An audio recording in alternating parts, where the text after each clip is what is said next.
A single dad and his 6-year-old daughter found a dying stranger bleeding out in the Oregon wilderness. What happened next didn't just save a life. It created a beautiful, unpredictable chaos no one saw coming. Before we continue, tell us, where in the world are you tuning in from? We love seeing how far our stories travel. The sound that changed everything. Daddy, what's that sound? Ariana's little voice cut through the forest morning chorus like a bell. She froze mid-skip, purple wildflowers dangling from her hand, her small fingers tightening around her father's callous ones. Caleb Riley stopped instantly. 2 decades as an electrician had trained his instincts well. Danger always announced itself with strange noises, the wrong hum, the faintest crackle, the almost silent buzz before a surge. But this sound wasn't mechanical. It was human. Help somebody, please. A woman's voice. Weak, fading, coming from somewhere off-trail. A chill traveled down Caleb's spine. They were deep into the Cascade foothills, 3 miles in the parking lot, 40 minutes from any help. He knelt to Ariana's level. Stay right next to me, okay? Hold my hand tight. Is someone hurt? She whispered, pressing herself to his leg. Maybe, he answered honestly. We're going to check. They moved toward the sound, pushing through ferns and brambles until, 30 feet in, Caleb saw her. A woman slumped against an old cedar, her jacket pressed desperately to her shoulder. Blood had soaked the fabric into a dark, terrifying stain. Her blonde hair tangled with leaves. One hiking boot bent at an unnatural angle. When she lifted her head, her green eyes shone with wet relief. Oh, thank God, she gasped. I thought no one would come. Caleb positioned himself subtly between her and Ariana. I'm Caleb. This is my daughter, Ariana. What happened? Tessa Quinn, she whispered, every movement pained. 2 men were at my campsite, going through my camera bag. When I confronted them, one shoved me. I fell down the embankment. Ariana peeked out from behind her father. Don't worry, lady. My daddy fixes everything. He even fixed our neighbor's car once, and he's not even a car fixer. Despite her agony, Tessa let out a choke laugh. Good to know. Caleb gently pulled the jacket away. The wound was deep but clean, probably from a branch. It needed stitches soon, but at least the bleeding had slowed. This looks worse than it is, he said. But we need to get you help. Can you walk? Tessa tried to stand. The moment she put weight on her ankle, she cried out, collapsing back. It's broken, she breathed. Caleb checked his phone. No signal. He knew there was one spot with service a few minutes back, near a boulder Ariana insisted looked exactly like a turtle. That would mean carrying her. He looked at Ariana. Remember the butterfly place? Near Turtle Rock. She brightened. Where I called Uncle Marcus about the baseball game. Exactly. We're going there. He turned to Tessa. I'm going to carry you. You don't have to, she whispered. I can crawl. No, you can't. He handed his backpack to Ariana. Can you be strong for me and carry this? I'm super strong, she declared. Yesterday I carried all my books from the car. Caleb lifted Tessa in a fireman's carry. She weighed little, but she hissed in pain. You okay? He asked. Just keep going. Ariana led the way, calling warnings like a miniature wilderness guide. There's a root here, Daddy, and a slippery rock. Your daughter's amazing, Tessa murmured. She has her moments, Caleb said, trying to hide the pride in his voice. Turtle Rock and the call for help. When they reached the clearing, Caleb lowered Tessa gently against the massive boulder Ariana loved so much. His hands were coated in her blood, and he wiped them quickly on his jeans before Ariana noticed. The 911 call connected immediately. As they waited for rescue, Ariana, allergic to silence, plopped beside Tessa. Want to see what I made? She unfolded a drawing of purple flowers. I made these for my mommy. Purple was her favorite. Tessa looked at Caleb, recognition dawning. Grief. Loss. The quiet kind that stayed beneath the skin. We come here every few months, Caleb said softly, to remember. She's in heaven now, Ariana added matter-of-factly. She got sick when I was 3, but Daddy says she still sees my pictures. 'Cause love doesn't need eyes. Tessa swallowed hard. Your mommy sounds wonderful. She was, Caleb murmured. I'm interrupting your memorial, Tessa whispered. I'm so sorry. Don't be. Celeste would have been the first to help you. He managed a small smile. She always said the forest was for the living, not just memory. Ariana scooted closer. Does your shoulder hurt super bad? Daddy says it's okay to admit when things hurt. He cried when Mommy went to heaven. A lot. Caleb froze. He didn't think she remembered that.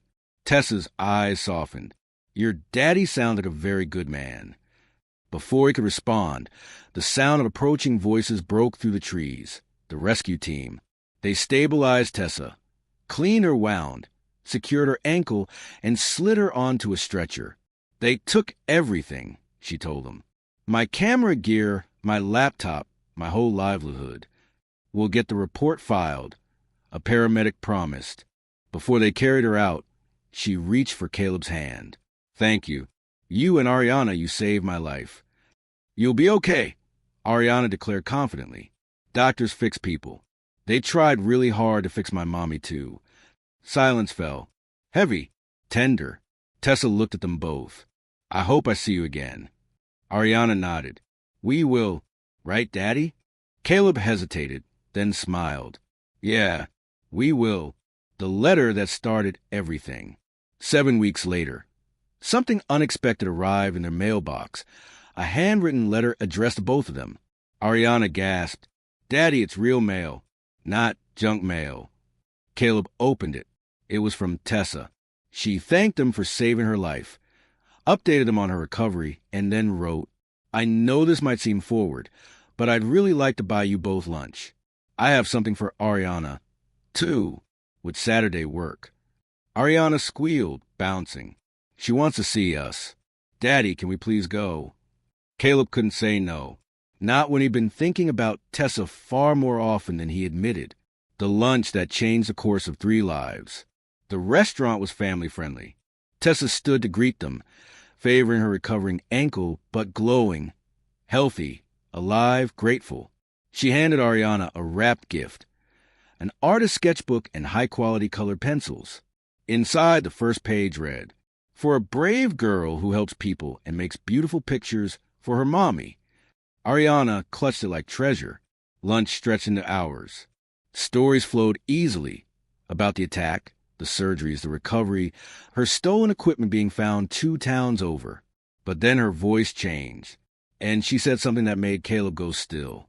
Meeting you two, it changed me. I spent 2 years drowning after my fiancé died, alone, working nonstop, hiking every day, just so I didn't have to sit with my thoughts. But you showed me life again. Caleb opened his mouth, but Tessa held up a hand. And don't say anyone would have helped. They wouldn't. 2 hikers heard me and kept walking, but you didn't. Ariana looked up. That's 'cause Daddy's a hero. Caleb flushed. Just a man who got lucky enough to be in the right place. Tessa shook her head. No, a good man. And Caleb felt something shift inside him. Something he hadn't felt in years. Something he wasn't sure he was ready for. Something he feared, but wanted hope. Rebecca stood in the elevator, her reflection trembling in the mirrored walls as the numbers climbed higher and higher. She wasn't supposed to be here. She wasn't supposed to be anywhere near a billionaire's office, especially not after being fired less than 24 hours ago. But life had flipped upside down the moment she saw the old man collapse outside the diner, his worn coat soaked from the rain, his voice barely a whisper. And now she was invited here. The elevator chimed. 42nd floor. The doors opened to a lobby so silent and pristine, it didn't feel real. Instead of chatter and coffee machines, there were marble walls, chandeliers, and a receptionist who looked like she stepped out of a magazine. Rebecca Martinez? The woman asked, as if she knew her entire life story. Rebecca nodded, clutching her purse like it was a shield. He's expecting you. The words didn't help her nerves. She was escorted through a long corridor lined with floor-to-ceiling windows. The city glittered below, but Rebecca barely noticed. Her feet felt heavy, her breath shaky.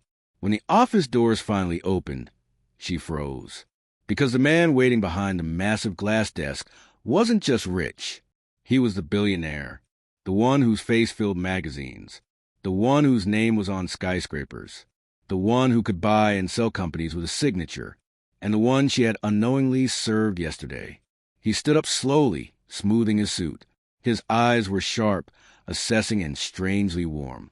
"Miss Martinez," he said, "please come in." Rebecca stepped forward, her palms sweating. "I'm sure you're wondering why you're here."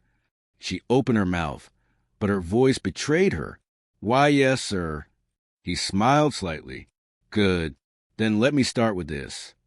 He lifted a folder and placed it on the desk. Inside, Rebecca saw something she never expected. Security footage of her at the diner, helping the old man, getting fired for it. Rebecca felt her cheeks burn with embarrassment. "I didn't know anyone saw," she whispered. "I saw," he replied simply. Rebecca blinked. "You." The billionaire nodded and leaned back in his chair. "That old man you helped, he wasn't a stranger." Rebecca's heart picked up speed. "He's my father." Her breath caught. "He what?" The billionaire continued, his voice softer now. "He wanders off sometimes. Stubborn old man. Refuses a driver. Refuses help. And yesterday, he collapsed in the rain with no one around except you." Rebecca swallowed hard, remembering his frail body, his labored breathing. "I did what anyone would have done," she murmured. "No," the billionaire said. "Most people walk past him. I have the footage from the street. You were the only one who stopped." Rebecca's eyes stung. "You brought him into the diner. You fed him. You stayed with him until the ambulance arrived. And your manager fired you for it." Shame, anger, relief, everything tangled inside her. "I couldn't just leave him there," she whispered. The billionaire nodded, as though her answer confirmed something important. "That's exactly why I brought you here." He stood up and walked around the desk, stopping directly in front of her. Rebecca held her breath. "People think I built my empire by being ruthless," he said. "And maybe that was true once. But I'm tired of ruthless people." His gaze softened. "I want people like you." Rebecca's heart thudded painfully. "What do you mean?" He gestured toward the city view behind him. "I want you to work for me, Rebecca, not as a waitress, not as an assistant. I want you to supervise a new foundation I'm starting, one dedicated to helping the elderly, the vulnerable, the forgotten." Her mouth fell open. I don't have a degree. I've never done anything like that." "You have something far more important," he said quietly. "Compassion." Rebecca felt tears finally spill over. "And," he added with a small smirk, "I've already dealt with your former boss." Her eyebrows lifted. "Dealt with?" "Let's just say the diner will be under new management by next week." Rebecca gasped. "You bought it." He shrugged casually. "Consider it step one." Rebecca's knees went weak.